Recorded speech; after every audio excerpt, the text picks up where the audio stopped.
The Plant Rescuer, a cozy story for January blues. The first Monday of January arrived with all the enthusiasm of a Monday in January, which is to say, none at all.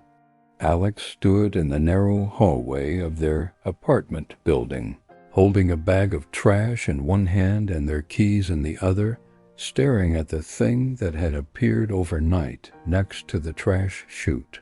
It was a poinsettia, or rather it had been a poinsettia.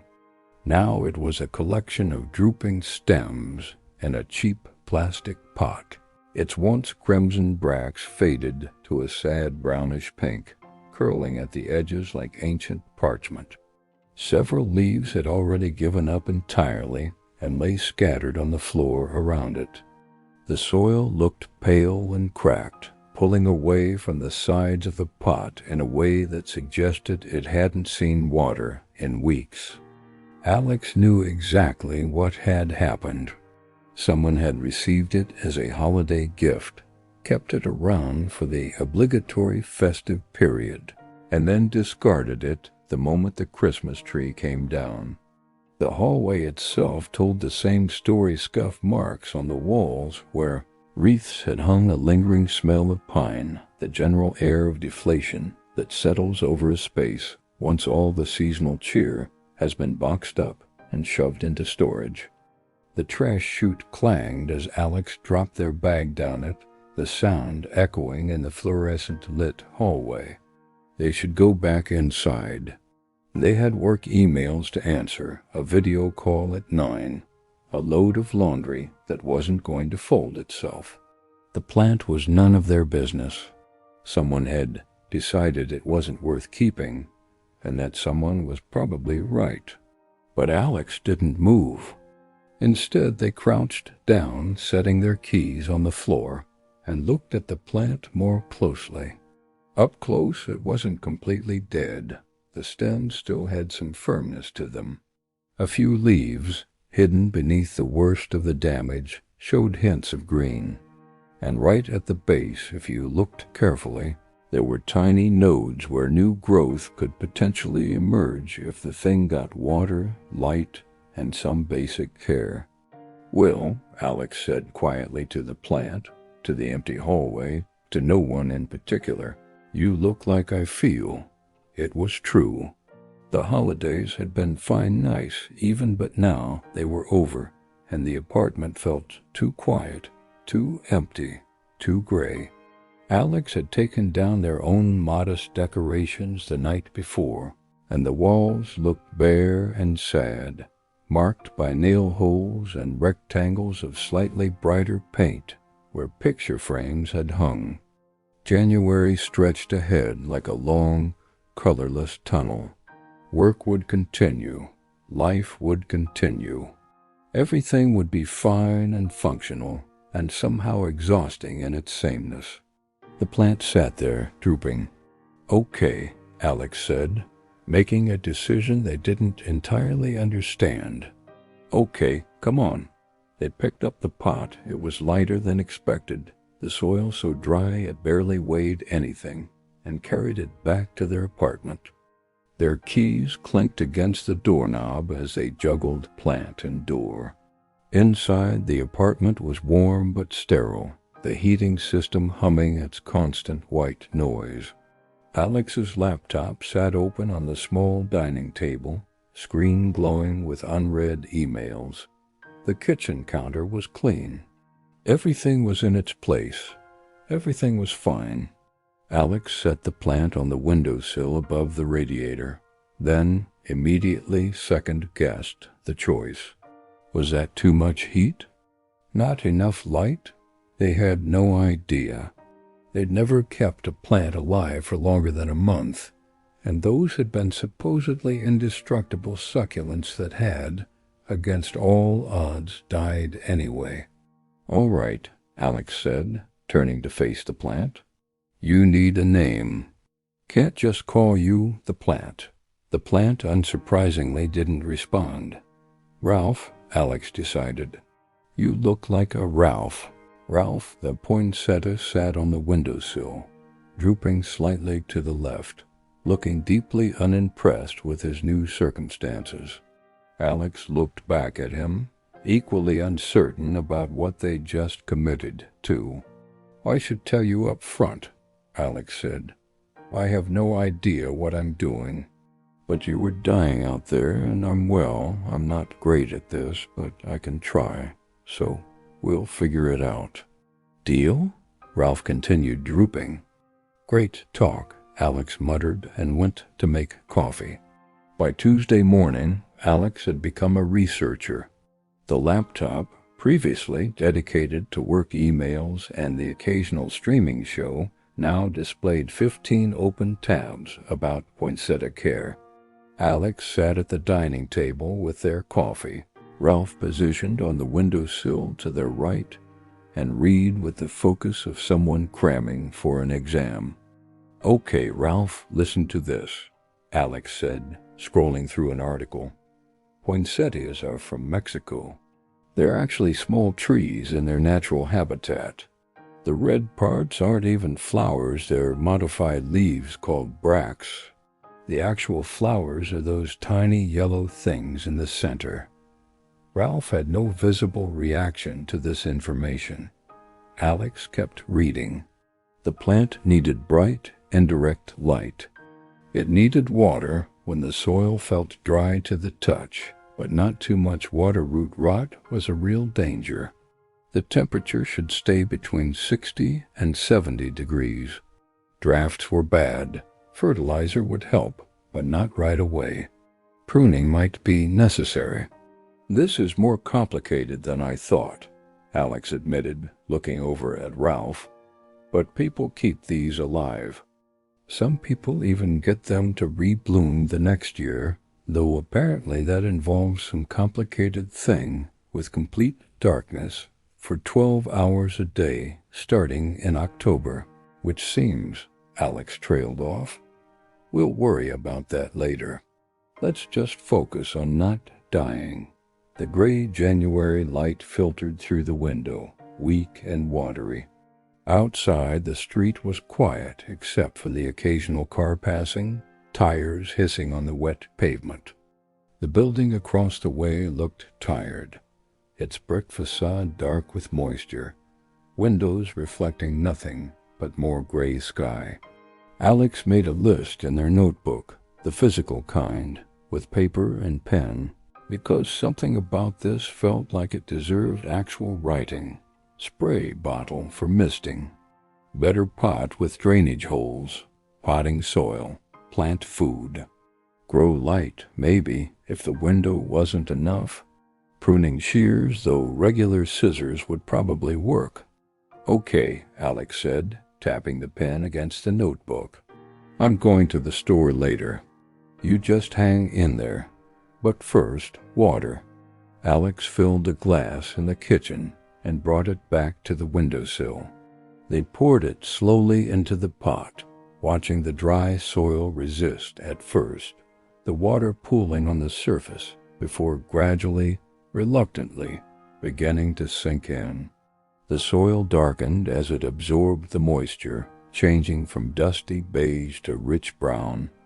It took 3 glasses before the water began to drain out the bottom, which was when Alex realized the pot had no drainage holes at all, just a solid plastic bottom.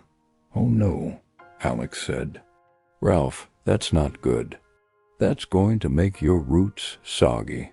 They quickly tipped the pot, carefully pouring off the excess water into the sink, then used a paper towel to blot what they could from the saucer they'd placed underneath. Crisis averted, probably. Definitely going to need a better pot. Alex stood there for a moment, hands damp, looking at Ralph.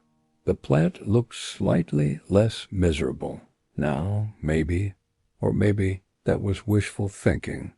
The stems were still drooping. The leaves were still brown-edged. But the soil was no longer pulling away from the sides of the pot, and that felt like something. "Small steps," Alex said softly. The radiator under the window clanked and hissed, starting up another cycle. Outside, the gray day continued its gray existence. Alex checked their watch. 8:45. 15 minutes until their first call. They should shower, should change out of their pajamas, should do all the things that marked the boundary between sleep and productivity. Instead, they spent those 15 minutes looking up spray bottles, comparing prices, reading reviews. The smallest acts of care suddenly felt immense. By Wednesday, Alex had established what could generously be called a routine. They woke up alarm at 7:30, snooze once, actually getting up around 7:40, and the first thing they did, even before coffee, was check on Ralph. The plant sat on his windowsill in his cheap plastic pot, looking essentially the same as the day before, which Alex was choosing to interpret as a good sign. No additional leaves had fallen.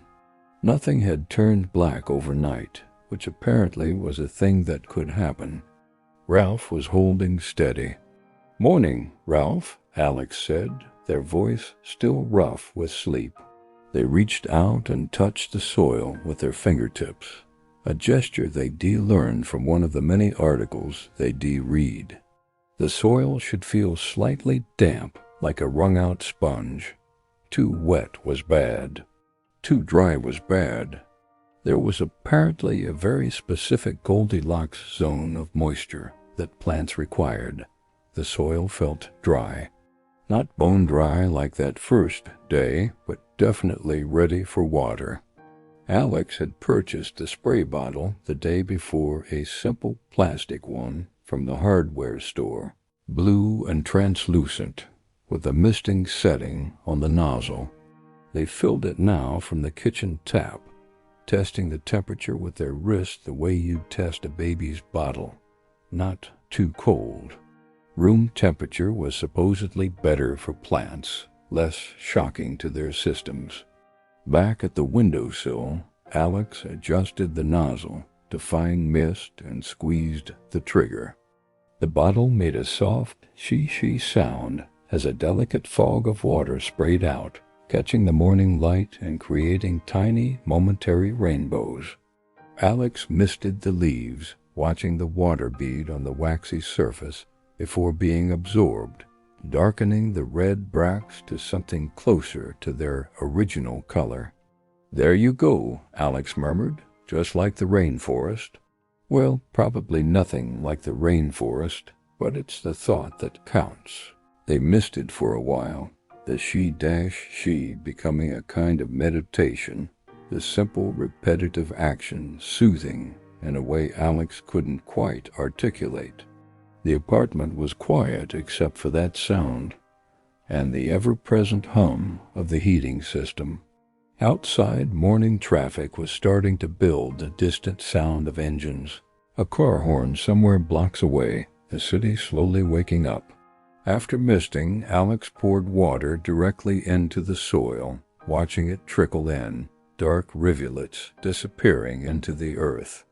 The ceramic saucer they placed under the pot made a soft clink when they set the plant back down. These small sounds, the misting, the trickling, the clink of ceramic, were becoming familiar, marking the rhythm of the morning. "Okay, Ralph," Alex said, stepping back to assess. "I also got you this." They held up a small container of plant food, water-soluble, designed for houseplants, with cheerful graphics of thriving greenery on the label. The instructions said to use it once every 2 weeks, diluted in water. Not today, the internet said to wait until the plant showed signs of new growth before fertilizing, but soon, maybe. "And," Alex continued, feeling slightly ridiculous but continuing anyway, "I read that plants respond to music. Classical music, specifically. Something about the vibrations helping with growth. Though honestly, it sounded like it might be nonsense. But what the hell, right?" Alex pulled out their phone and opened a streaming app, searching for classical music playlists. They selected one called Peaceful Piano and set the phone on the windowsill next to Ralph.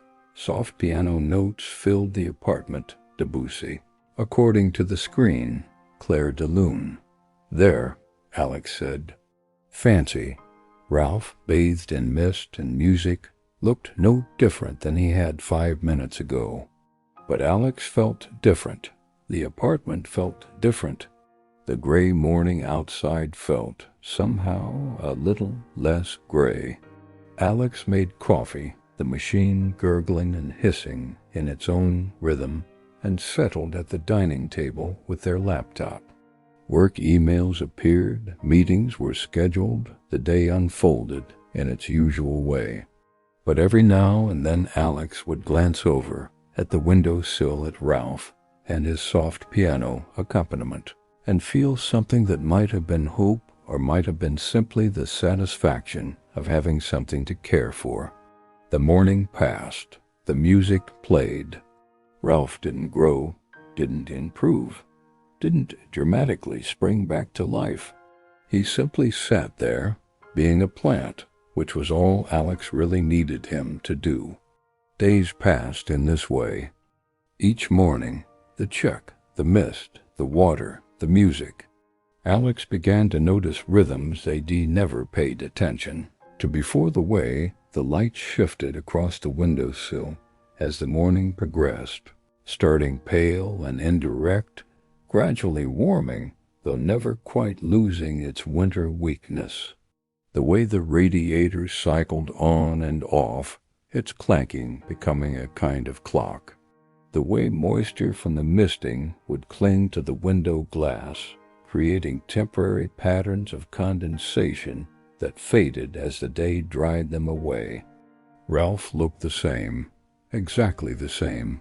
No new growth, no dramatic recovery, but also, critically, no new damage. He was holding steady. "I don't know if you're getting better," Alex told him one morning nearly a week into their arrangement, "or if you're just dying very slowly. But hey, at least we're spending time together." Alex had taken to talking to Ralph more freely now. At first it had felt absurd talking to a plant, like some lonely character in a movie. But the apartment was quiet, and Alex worked from home, and sometimes they went entire days without speaking out loud to another person. Ralph, silent and non-judgmental, became an easy audience. "So I have 3 meetings today," Alex said, misting the leaves. "2 of them are probably unnecessary, but that's corporate life for you. The 3rd one might actually matter, which means I'll probably say something stupid. You ever do that, Ralph? Say something dumb in a meeting? Oh wait, you're a plant. You just photosynthesize and look pretty. Must be nice." Sheesh, went the spray bottle. That morning, after the watering ritual, Alex decided to prune away some of the worst damage. They'd bought small pruning shears, the kind designed for delicate work, and they carefully examined Ralph, identifying the leaves that were completely gone, brown and crispy, beyond saving. "This might hurt," Alex said, positioning the shears, "but it's like a haircut. It'll be better in the long run." The leaves came away with a soft, papery rustle, dry and weightless. Alex collected them in their palm 6 leaves total, all casualties of whatever neglect Ralph had suffered before his rescue. With them gone, the plant looked sparser, but somehow more honest, no longer trying to maintain the fiction of those dead leaves. "There," Alex said, "that's better, right? Sometimes you have to cut away the dead stuff to make room for new growth." They said it to Ralph, but heard it echo back to themselves. When had they last cut away their own dead stuff?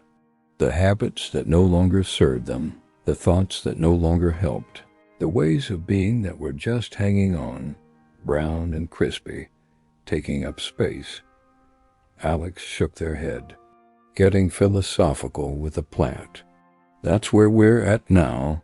But they carefully swept up the fallen leaves and threw them away, and when they looked at Ralph again, sitting in his pool of morning light and piano music, they felt something shift, small, quiet, but real. 2 weeks into January, on a particularly gray Thursday morning, Alex noticed something. They were going through their usual routine, the touch test of the soil, the misting, the small adjustments of Ralph's position on the windowsill to make sure he was getting even light exposure when they saw it.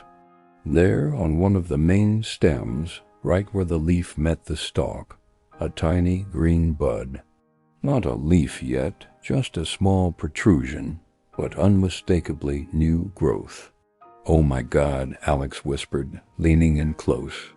Ralph, you're growing." They pulled out their phone and took a picture, the way you'd photograph a baby's first steps.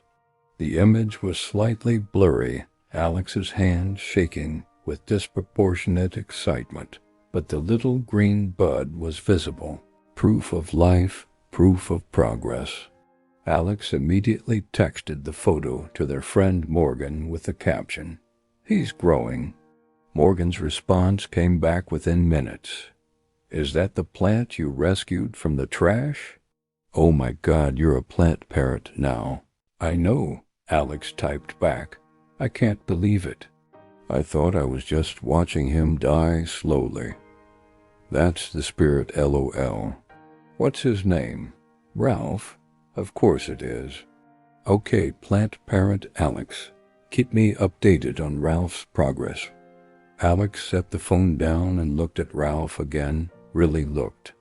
Now that they were searching, they could see other small changes they'd missed. The leaves that had looked so wilted 2 weeks ago now had more firmness to them, standing up straighter. The color was better too, the green leaves looking less dull, more vital. Even the red bracts, though faded from their original holiday brightness, had a kind of alive quality to them now, no longer crispy at the edges. "I didn't notice," Alex said softly. "It's been happening this whole time, and I didn't notice." Growth apparently was like that. Imperceptible day to day. You could stare at something every morning and see no change, no progress, no evidence that anything was different. But step back, compare today to 2 weeks ago, and suddenly the transformation was obvious. Alex thought about themselves 2 weeks ago, standing in that hallway, staring at a dying plant, feeling gray and deflated and stuck in January's particular brand of bleakness. And now, they weren't radically different.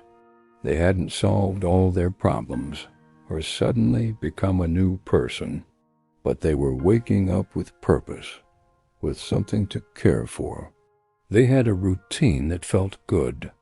They talked to a plant, yes, which was objectively silly, but it broke the silence, made the apartment feel less empty. Small changes, quiet growth, the kind you don't notice until you do. "Good job, Ralph," Alex said, and meant it. Of course, nothing ever goes smoothly. The universe has a way of testing commitment, of making sure you really mean it when you take on responsibility. For Alex and Ralph, that test came on a Tuesday morning near the end of January. Alex woke up, went through their now automatic routine, stumbling to the kitchen, filling the spray bottle, approaching the windowsill, and froze. Ralph's leaves had turned yellow. Not all of them, but several, and not a subtle yellowing either. These were bright yellow, alarming yellow, the kind of yellow that screamed something is very wrong. "No," Alex said. No. "Ralph, what happened?" They touched the soil. It was damp, maybe too damp, and examined the stems. The yellow leaves felt different than the healthy green ones, softer, almost slimy at the base. One came off with barely any pressure, dropping onto the windowsill with a sad little plop. "Okay," Alex said, trying not to panic. "Okay, it's fine." "We can fix this. We can figure this out." They grabbed their laptop and started searching frantically. Poinsettia yellow leaves. The results flooded in: overwatering, underwatering, temperature shock, pests, disease, nutrient deficiency. It could be anything. It could be everything. Alex read through articles with increasing desperation. Too much water was the most common cause: root rot, the soil staying too wet, suffocating the roots. But underwatering could cause yellowing too. How were you supposed to tell the difference? "I've been watering you every other day," Alex said to Ralph, as if the plant might offer guidance. "Is that too much?" The soil felt dry. The article said to water when it felt dry, but then Alex remembered the pot, the cheap plastic pot with no drainage holes. They'd been meaning to repot Ralph for 2 weeks, had even bought a proper ceramic pot with drainage, but kept putting it off, and now the water had nowhere to go. It was just sitting there in the bottom of the pot, drowning the roots. "I'm so sorry," Alex said, and they meant it. "I should have repotted you right away. I'm an idiot." They carefully lifted Ralph from the plastic pot. The soil was indeed soggy at the bottom, waterlogged and dense. The roots, visible through the wet soil, looked slightly brown at the tips. Not catastrophically bad, but not good either. Alex worked quickly. The new ceramic pot, terracotta and porous with a proper drainage hole in the bottom, waited on the counter. Fresh potting soil, fluffy and dry. Alex filled the bottom of the new pot with a layer of soil, then carefully positioned Ralph, settling him in and filling around the edges. Their hands got dirty, actual dirt under the fingernails, the smell of earth in the apartment, and it felt oddly grounding. "There," Alex said, patting down the soil gently. "Better drainage? And I'll back off on the water. Let you dry out a bit between drinks." Ralph, now in his new pot, still looked alarming with his yellow leaves. But the stems were firm. The roots, despite the slight browning, had white tips visible, a sign of active growth. He wasn't dead. He was just stressed. "I know the feeling," Alex said quietly. They carried Ralph back to the windowsill, the new pot heavier and more stable than the cheap plastic one had been. The terracotta looked better too, more serious, like they were really committing to this now. "Okay," Alex said, washing their hands in the kitchen sink, dirt swirling down the drain. "We're going to fix this. I'm going to fix this. I was doing too much. I was drowning you with care, which is apparently a thing you can do." They sat down at the dining table, their laptops still open to articles about overwatering. One article caught their eye, talked about how new plant owners often killed their plants with kindness, watering too much because they wanted so badly to help, to fix, to make things grow faster. "Growth takes time," the article said. "It also takes space. Sometimes the best thing you can do is step back and let the plant simply be." Alex looked at Ralph, at his yellow leaves and his new pot, and his small green bud that was still there, still growing despite the stress. "Okay," Alex said, "I hear you. Less is more. I can do that." It wasn't easy. For the next few days, Alex had to resist the urge to constantly check, to water, to fuss. They limited themselves to the morning routine: check the soil, mist lightly if needed, adjust for light. No extra watering. No panicked interventions. Just patience. The yellow leaves didn't get better, those were lost causes, but they didn't get worse. And slowly, over the course of a week, Alex noticed the plant stabilizing. The remaining green leaves stayed green, The new bud continued its slow unfurling. Ralph, despite the setback, was holding on. "You're tougher than you look," Alex told him one morning. And maybe Alex thought, so am I. By the 1st of February, Ralph and Alex had found their rhythm. The morning ritual had been refined, pared down to exactly what was needed and nothing more. Alex had learned to read Ralph's signals, the slight droop of the leaves that meant thirsty, the firm upright stance that meant content, the way the soil's color shifted from dark to light as it dried out. The misting still happened, that soft she sound, but less frequently now. The water trickled into the soil once, maybe twice a week, and Alex trusted the drainage hole to carry away the excess. The terracotta pot sat on its ceramic saucer with that satisfying clink whenever Alex moved it, rotating it a quarter turn, so all sides got equal light. The classical music still played.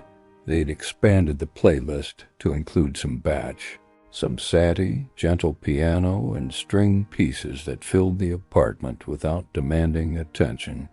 Sometimes Alex would catch themselves humming along while they worked, fingers typing away at emails, Ralph and his music providing a calm backdrop to the day.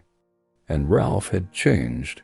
Looking at him now versus a month ago was like looking at before and after photos. The new growth had exploded, not quickly, not dramatically, but when Alex compared pictures from that first week to now, the difference was startling. 5 new leaves had fully unfurled. The stems stood straight and strong. The original leaves, once droopy and faded, had regained their glossy finish. Even the red bracts, though they'd never returned to their artificial holiday brightness, had a natural beauty to them, now deeper, more muted, the color of wine rather than fresh blood. "You look good, Ralph," Alex said one morning, wiping dust from his leaves with a soft cloth. This had become part of the routine too, a weekly cleaning that removed the thin layer of dust that accumulated on the waxy surface. The cloth slid smoothly across each leaf, revealing the true color underneath, and Alex found the process meditative, the gentle care, the attention to detail, the simple act of helping something look its best. The apartment had changed too, not in any dramatic way, but in small touches that Alex had added over the weeks. Another plant had joined Ralph on the windowsill, a small pothos from the grocery store, its trailing vines beginning to cascade down. A philodendron sat on the bookshelf, its heart-shaped leaves catching the indirect light. And on the kitchen counter, a trio of succulents in mismatched pots. These ones would probably die, Alex acknowledged, given their track record with succulents, but it felt wrong to not at least try. The gray January light had shifted imperceptibly toward the brighter, clearer light of February. The sun rose earlier, set later, and the days had begun to stretch. Winter was far from over. The trees outside were still bare, the sky still frequently overcast, but there was a sense of movement now, of time progressing toward something better. Alex's friends had started commenting on it. Morgan, during a video call, had asked, "Did you rearrange your apartment? Something looks different. Got some plants," Alex had said, angling the camera to show the windowsill. "Oh my God, that's Ralph. He looks amazing." "You really did it." "Yeah," Alex had said, feeling a flush of pride. "I really did, but it wasn't just the plants." Alex had been sleeping better. The routine of caring for Ralph had imposed a structure on their days that had been missing. They woke up with purpose, knowing someone, something, needed them. The mornings felt less empty. The evenings felt less aimless. Work had even gotten better, or at least Alex's approach to it had. They found themselves applying Ralph's lessons to their job patients. Consistency, the understanding that progress happens slowly and isn't always visible day to day. That big project they'd been stressed about? They chipped away at it steadily, trusting the process, and suddenly it was nearly done. "You taught me that," Alex told Ralph one evening, the sun setting early outside, the apartment warm and humid from the radiator and the plants. "Growth is slow. You can't force it. You just have to show up every day and do the work." Ralph, positioned in his spot on the windowsill, seemed to stand a little straighter. Or maybe that was Alex's imagination. Either way, it felt true. One Saturday morning in mid-February, Alex was coming back from the laundry room in the basement, arms full of clean clothes, when they noticed something in the lobby. Next to the mailboxes, sitting on the floor, was a spider plant, its long arching leaves brown at the tips, a few of the stems completely dead. Alex stopped. They looked at the plant. They looked at their armful of laundry. They looked at the plant again. "You've got to be kidding me," they muttered. But they set the laundry down, picked up the plant, and carried both loads upstairs. The spider plant joined Ralph on the windowsill that now barely had room for both of them. Alex would need to get creative with placement. "Ralph, meet." Alex paused, examining the new arrival. "Let's call her Stella. She's had a rough time." Over the next week, Stella got the Ralph treatment fresh pot, better soil, regular misting and watering, her own space on the bookshelf where the light was bright but indirect. The dead leaves were pruned away. The brown tips were trimmed. And slowly Stella began to stabilize. Then there was the succulent. Alex's downstairs neighbor, Mrs. Chun, was moving to a retirement community and couldn't take all her plants. "Would you want this?"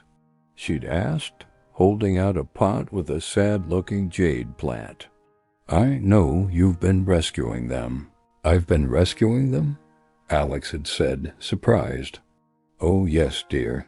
Jim, the maintenance man, told me all about it. He says you've got quite the green thumb." Alex, who had never in their life been accused of having a green thumb, took the jade plant.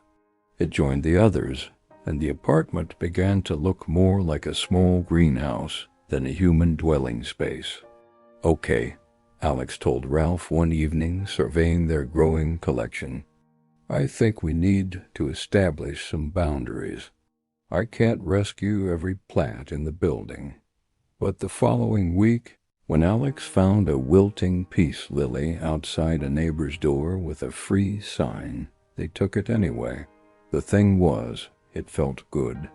Not just the act of rescuing, though that was satisfying in its own way, but the community that was forming around it. Mrs. Chun had started dropping by with cuttings from her own plants, teaching Alex propagation techniques. The building's super, Jim, would text when he came across abandoned plants during his rounds. Morgan had sent a care package filled with plant food, new pots, and a book about indoor gardening. "You found your thing," Morgan had said during their weekly video call, seeing Alex's apartment transformed into a small jungle. "I guess I have," Alex had admitted. But it was more than that. Somewhere in the process of saving Ralph, of learning patience and consistency and the value of small daily actions, Alex had found a way to save themselves. The January blues that had felt so heavy and gray had lifted and not disappeared entirely, but become manageable. The emptiness that had echoed through the apartment after the holidays had been filled, not just with plants, but with purpose. Alex had joined an online plant community, too, a forum where people shared rescue stories and care tips. They'd posted Ralph's transformation photos the before and after, and the response had been overwhelming. Dozens of people sharing their own stories, their own rescues, the ways that caring for plants had helped them through difficult times. "Plants saved my life during quarantine," one person wrote. "Taking care of something helped me take care of myself," another said. "The routine was everything. Having a reason to get up in the morning." Alex read these stories late at night, Ralph and the others creating a small green sanctuary in the glow of their laptop screen, and felt part of something larger, a community of people who understood that sometimes you rescue something small and fragile because you yourself feel small and fragile, and in the act of caring, you both grow stronger. By the third week of February, the apartment had become unrecognizable from that gray first week of January.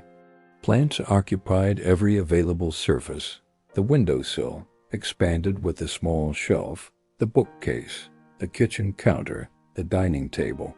Vines trailed from hanging pots, small pots clustered together. The air felt different, too humid, oxygen-rich, alive with the faint earthy smell of soil and growing things. Alex's morning routine now took a full hour. Each plant got checked, misted if needed, rotated for even light exposure. There was watering on Wednesdays and Sundays, fertilizing every other week, pruning when necessary. The apartment filled with the sounds Alex had come to love, the shishi of multiple spray bottles, the trickle of water into various pots, the clink and clatter of ceramic on wood. But Ralph remained special. Ralph, the first rescue, the one who had started everything. He still had his place of honor on the main windowsill, and every morning, after checking on all the others, Alex would spend a few extra minutes with him. "Morning, Ralph," Alex said, as they did every day. "How are we doing?" Ralph, now fully recovered and thriving, stood strong in his terracotta pot. New growth continued. He was actually getting too big for his current pot, and Alex was planning to repot him soon into something larger. The original leaves that had survived looked healthy and vibrant. The stems were thick and sturdy, and at the very top, emerging from the newest growth, were tiny yellow flowers, the actual flowers, not the red bracts, delicate and easy to miss, but proof of a truly healthy plant. "You did it," Alex whispered, touching one of the leaves gently. "You made it through." The morning light, noticeably brighter now than it had been 6 weeks ago, streamed through the window. Outside, the February day was cold but clear, the sky a pale winter blue instead of gray. The trees were still bare, but if you looked closely, really closely, you could see the hint of buds forming on the branches. Spring was still a month away, but it was no longer impossible to imagine. Alex stood at the window, coffee in hand, looking out at the street below. A few people walked by, bundled against the cold. A car drove past, spraying slush. The building across the way looked less tired in the clear morning light, its brick facade almost warm-looking. It was still winter, still cold, still February, which was arguably worse than January in terms of sheer dreariness. But something had shifted. Alex felt it in their bones, in the way they approached each day. The gray heaviness that had sat on their chest in early January had lifted. They weren't dramatically happier or radically changed. They were just steadier, more grounded, more present. They turned back to the apartment, to the small green sanctuary they'd created. All these plants rescued from trash chutes and neglectful owners, from clearance racks and well-meaning gifts. All of them now thriving, now growing, proof that things could be saved, that with patience and attention and daily care, life could return to what seemed dead. "You know what, Ralph?" Alex said, settling into their chair at the dining table, laptop opening automatically, the day's work awaiting. I think we're going to be okay. Ralph, catching the morning light, his leaves unfurling toward the window, seemed to agree. The last Sunday of February arrived with unexpected warmth, a false spring day, the kind where the temperature climbs into the 50s, and people emerge from their apartments like flowers after rain, blinking in the brightness, having forgotten what warmth feels like. Alex opened the window, the first time since January, and fresh air flooded the apartment, carrying with it the promise of something changing. The plants seemed to respond immediately, their leaves turning toward the new source of air and light. "Smell that?" Alex asked Ralph. "That's almost spring." They spent the morning doing a full care routine for all the plants. A deep watering, a feeding, a thorough dusting of leaves, a careful inspection for any problems. The apartment filled with the sounds and smells of the ritual water and earth and green growing things. When everything was done, Alex sat down on the couch with a cup of tea and simply looked around. 15 plants now filled the space. 15 lives depending on them for care. It should have felt overwhelming, but instead it felt exactly right. Alex pulled out their phone and took a wide shot of the apartment, plants visible in every corner, sunlight streaming through the open window. They posted it to the plant community forum with a simple caption. "Ralph, front center, was the first rescue in January. Now look at us." Thank you all for the support and advice. The responses came quickly, as they always did. Heart emojis, congratulations, requests for care tips. Someone asked for Ralph's specific story, and Alex typed it out, the finding, the rescue, the slow transformation, the lessons learned. "The thing about Ralph," Alex wrote, "is that I thought I was saving him, but really, I think he saved me. January was hard. I was disconnected, aimless, struggling with that post-holiday emptiness. Ralph gave me a routine, a purpose, a reason to pay attention to small things. Caring for him taught me patience, taught me that growth is slow and often invisible until suddenly it's not. Taught me that sometimes the thing you think is dying is just waiting for someone to notice it." They paused, reading over what they'd written, then added, "If you're struggling, if you're feeling empty or stuck or gray, maybe rescue something small. Give it water and light and attention. It might not fix everything, but it's a start. And starts matter." Alex hit send and set the phone aside. The apartment was quiet except for the sounds of the city drifting through the open window, distant traffic, someone's music, the world going about its Sunday. Ralph sat on his windowsill, positioned perfectly in the streaming sunlight, his leaves catching the light and glowing translucent green. He looked so different from that dying plant in the hallway 8 weeks ago. But then again, so did Alex. Not dramatically different. Not a complete transformation. Just better, stronger, more alive. "Hey, Ralph," Alex said softly. "Thank you." The plant, of course, didn't respond. Plants don't talk, don't acknowledge, don't thank you back, but that was okay. The silence was comfortable now, filled with the presence of living things. And in that silence, Alex could hear something they'd been missing for a long time, their own steady breathing, their own calm heartbeat, the sound of being present in their own life. Outside, the February afternoon continued its unexpected warmth. The sun would set soon, still early, still winter, but the days were lengthening. Spring was coming. Growth would continue.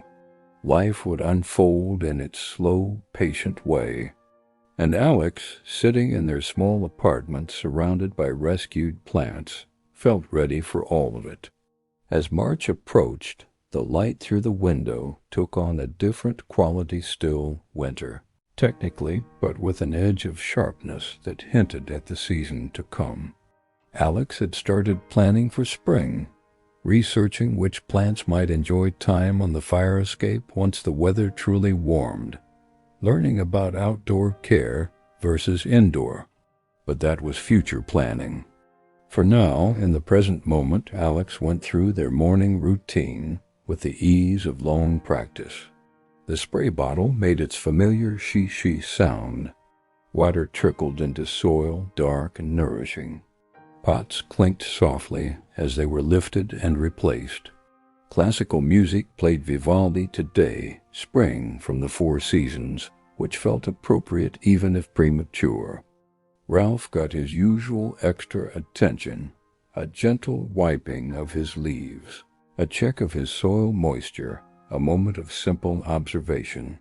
He was preparing to bloom again, Alex could tell.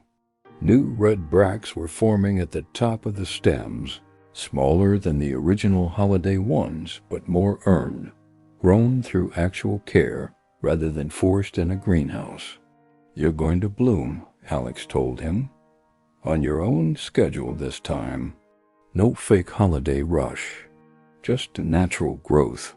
It felt like a metaphor, but Alex didn't push it. Some things were allowed to just be what they were. A plant growing, a person healing, time passing in its measured way. The day stretched ahead, work to do, emails to answer, the normal rhythms of life. But first, this moment. The quiet apartment, the green sanctuary, the simple satisfaction of having cared for something through its hardest season and seeing it survive. Alex looked around at all the plants, each one a small rescue, a small commitment, a small daily practice of attention and patience. Together they'd transformed the space, made it warm and alive and full of purpose. "Growth is slow," Alex said aloud, to Ralph, to all of them, to themselves. "It's quiet. It happens when you think nothing is changing. But if you keep showing up, keep doing the small things, keep trusting the process." They paused, smiling. "Well, look at us. We made it through." Outside, the morning brightened. Inside, the plants reached toward the light. And Alex, coffee in hand, laptop opening, another day beginning, felt something they hadn't felt in a long time. Grateful. Simply, quietly grateful. "Okay, Ralph," they said, taking their seat at the dining table. "Let's see what today brings." Ralph, standing tall in his terracotta pot, his leaves glossy and green, his new growth unfurling toward the future, was ready. And so was Alex. If this story resonated with you, if it helped you drift into peaceful rest, please consider showing your support with a like. Subscribe to Deep Sleep Stories Hub for more quiet nights and restful journeys. May you sleep deeply, dream gently, and wake refreshed. Good night.